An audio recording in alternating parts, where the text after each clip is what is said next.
बातमीपत्रात आता पाहूयात गल्लीपासून ते दिल्लीपर्यंतच्या ताज्या घडामोडींचा धावता आढावा. पंतप्रधान नरेंद्र मोदी म्हणाले, जम्मू काश्मीरला काँग्रेस, नॅशनल कॉन्फरन्स आणि पीडीपी घराणेशाहीनं उद्ध्वस्त केलं. या तिन्ही कुटुंबांनी मिळून तुमच्यावर जे केले ते पापापेक्षा कमी नाही. अनेक दशकांपासून जम्मू काश्मीरच्या बर्बादीला तिन्ही कुटुंब जबाबदार आहेत. जम्मू काश्मीरमध्ये विधानसभा निवडणुकीसाठी पंतप्रधान मोदी शनिवारी डोडा इथं पोहोचले. रॅलीला संबोधित करताना ते पुढे म्हणाले, आम्ही आणि तुम्ही मिळून सुरक्षित काश्मीर बनवू, ही मोदींची हमी आहे. यावेळी जम्मू काश्मीरच्या निवडणुका भविष्याचा फैसला करणार आहेत. या रॅलीतून मोदी चिनाब, खोरे, डोडा, किश्तवाड आणि रामबन या 3 जिल्ह्यातील 8 विधानसभा जागांवर भाजप उमेदवारांना मतांचं आवाहन करणार आहेत. 18 सप्टेंबर रोजी पहिल्या टप्प्यात या 8 जागांसह 24 जागांवर मतदान होणार आहे. 42 वर्षात पंतप्रधानांची डोडा इथंही पहिलीच भेट असणार आहे. यापूर्वी 1982 मध्ये इंदिरा गांधी यांनी डोडाला भेट दिली होती. 2014च्या विधानसभा निवडणुकीत पंतप्रधान मोदी किश्तवाडला गेले होते. डोडापासून ते 58 किलोमीटर अंतरावर आहे. पीएम मोदी म्हणाले, जम्मू काश्मीर विधानसभा निवडणूक 3 कुटुंब आणि जम्मू काश्मीरच्या तरुणांमध्ये. एका बाजूला 3 कुटुंब तर दुसऱ्या बाजूला स्वप्न घेऊन आलेली तरुण मंडळी. एक कुटुंब काँग्रेसचं, एक कुटुंब नॅशनल कॉन्फरन्सचं आणि एक कुटुंब पीडीपीचं आहे. या तिन्ही कुटुंबांनी मिळून तुमच्याशी जे केलं ते पापापेक्षा कमी नाही. अनेक दशकांपासून जम्मू काश्मीरच्या बर्बादीला तिन्ही कुटुंब जबाबदार आहेत. या 3 कुटुंबांनी इथं भ्रष्टाचाराला खतपाणी घातलं, जमीन हडप करणाऱ्या टोळ्यांना प्रोत्साहन दिलं, तुम्हाला छोट्या सुविधांसाठी तळमळ करायला लावली होती. या तिन्ही कुटुंबातील लोकांना सरकारी नोकऱ्यांमध्ये भरती करण्यात आलं. मराठा आरक्षणाचा प्रश्न सोडवण्यासाठी हैदराबाद गॅजेट लागू करण्याची तयारी राज्यातील शिंदे सरकारकडून सुरू करण्यात आल्याची माहिती समोर आली आहे.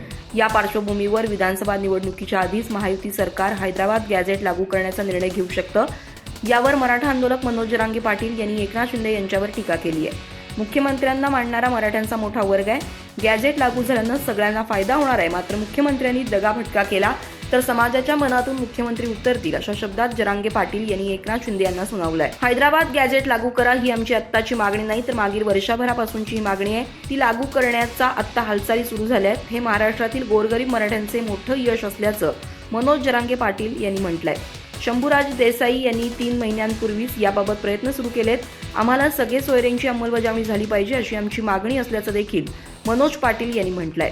मुख्यमंत्री एकनाथ शिंदे यांना मानणारा मराठ्यांचा मोठा वर्ग आहे. शिंदेच मराठ्यांना आरक्षण देऊ शकतात असं मी आधी देखील म्हणालो होतो. मात्र इतरांचं ऐकून मुख्यमंत्र्यांनी हा निर्णय बदलायला नको. संभाजीनगरचे पालकमंत्री आणि खासदारांचे ऐकून मुख्यमंत्र्यांनी दगाफटका करू नये असा इशारा देखील मनोज जरांगे पाटील यांनी मुख्यमंत्री एकनाथ शिंदे यांना दिलाय. मंत्री गिरीश महाजन यांच्या जामनेर मतदारसंघात अतिशय गलिच्छ रस्ते पाहायला मिळालेत. महाजन लिहातांडा गावात गेले होते. दरम्यान गावात पोहोचल्यानंतर त्या ठिकाणी असलेल्या रस्त्याच्या दुरवस्थेबाबत त्या ठिकाणी असलेल्या काही तरुणांनी रोष व्यक्त केल्यानं मंत्री गिरीश महाजन यांनी तिथून पळ काढल्याची चर्चा राजकीय वर्तुळात सुरू आहे. राज्याचे ग्रामविकास मंत्री गिरीश महाजन यांच्या मतदारसंघातील रस्त्यांची दुरवस्था झाली आहे. महाजन जळगाव जिल्ह्यातील लिहातांडा गावात गेले होते. जामनेर मतदारसंघातील तरुणांनी खराब रस्त्यांबाबत रोष व्यक्त करत महाजन यांना जाब विचारला. सोशल मीडियावर या संदर्भातील व्हिडिओ व्हायरल झाल्यानं विकासाच्या गप्पा मारणाऱ्या शिंदे आणि भाजपच्या दाव्यांची पोलखोल झाली असं विधान परिषद विरोधी पक्षनेते अंबादास दानवे यांनी म्हटलंय. जामनेर तालुक्यातील लिहातांडा इथं भंडाऱ्यानिमित्त महाजन आले असता गेल्या 30 वर्षांपासून आम्ही तुम्हाला निवडून देत आहोत, तरी आमच्या गावातील रस्त्यांची अशी दुरवस्था का, असा जाब गावातील तरुणांनी विचारला.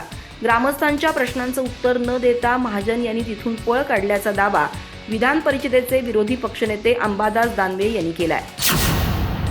आमदार एकनाथ खडसे यांनी पुन्हा एकदा भाजपच्या राज्यातील नेत्यांवर निशाणा साधलाय. यावेळी त्यांनी भाजपच्या एका नेत्याची आपल्याकडे मुलीशी चाळे करतानाची व्हिडिओ क्लिप होती असा दावा केलाय.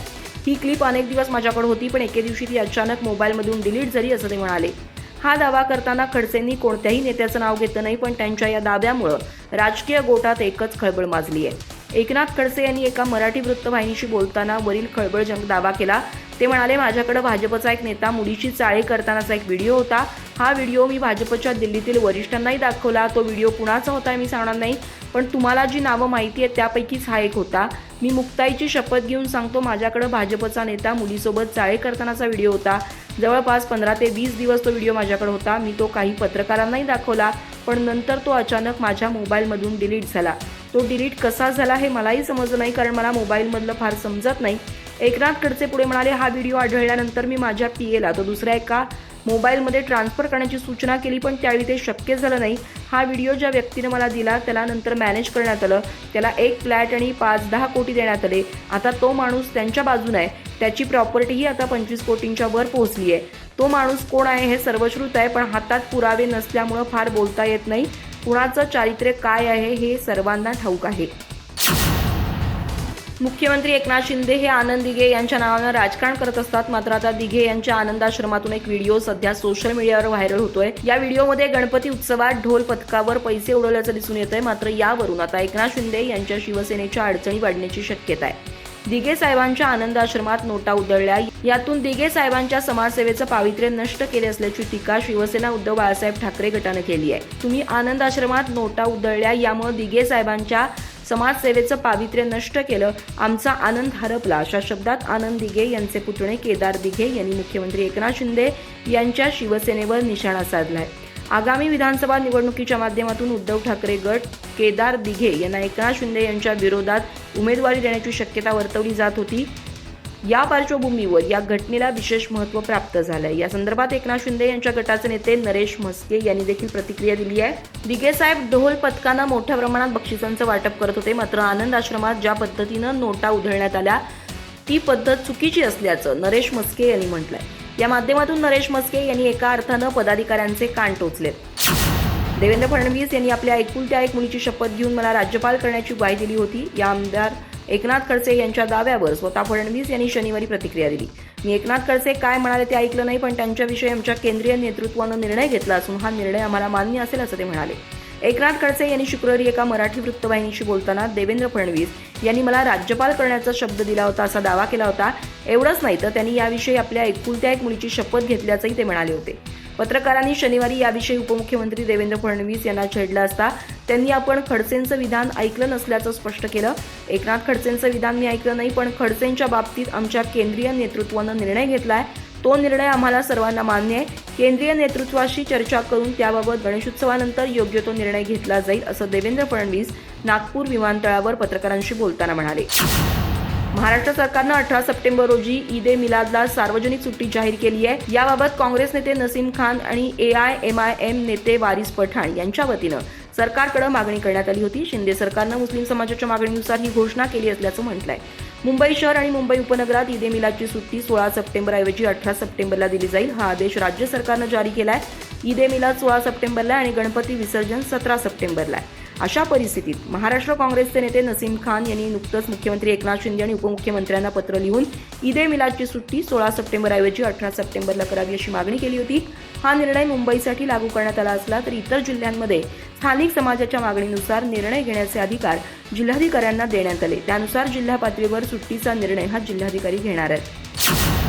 देशांतर्गत अन्नधान्य महागाई कमी करण्यासाठी गेल्या वर्षी लागू केलेले बासमती तांदूळ आणि कांद्यावरील किमान निर्यात मूल्य रद्द करण्याचा मोठा निर्णय केंद्र सरकारनं घेतलाय.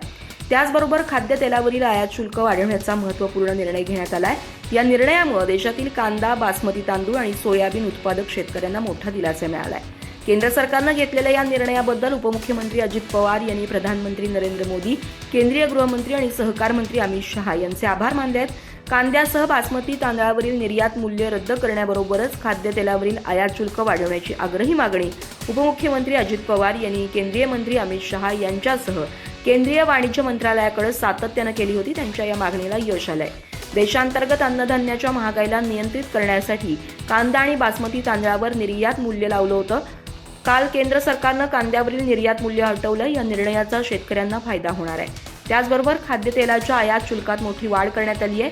यामुळे देशातील सोयाबीन उत्पादक शेतकऱ्यांना मोठा दिलासा मिळणार आहे. सोयाबीनच्या किमती वाढून शेतकऱ्यांना चांगला दर मिळणार आहे. विधानसभा निवडणुकीनंतर महाराष्ट्रात सत्तांतर झालं तर केंद्रातील नरेंद्र मोदी निश्चितच कोचळेल असा मोठा दावा काँग्रेसचे ज्येष्ठ नेते तथा माजी मुख्यमंत्री पृथ्वीराज चव्हाण यांनी केलाय. पृथ्वीराज चव्हाण यांचे आतापर्यंतचे अंदाज खरे ठरलेत. त्यामुळे त्यांच्या दाव्याकडे गांभीर्यानं पाहिलं जात आहे. पृथ्वीराज चव्हाण सध्या गोंदियाच्या दौऱ्यावर आहेत. तिथे एका पक्षप्रवेश सोहळ्यात बोलताना ते म्हणाले की छत्रपती शिवाजी महाराजांच्या पुतळ्यातही भ्रष्टाचार करणाऱ्या या सरकारला घालवण्याची वेळ आली आहे. जनतेचा निर्धार पाहिला तर संपूर्ण विदर्भात महाविकास आघाडीला बहुमत मिळण्याची स्थिती आहे. हरियाणा विधानसभा निवडणुकीत भाजपचा पराभव वाटळाय. त्यानंतर महाराष्ट्र विधानसभा निवडणुकीत सत्तांतर झालं तर केंद्र सरकार फार दिवस टिकणार नाही, कारण मोदी सरकारची खुर्ची फार डळमळीत झाली आहे.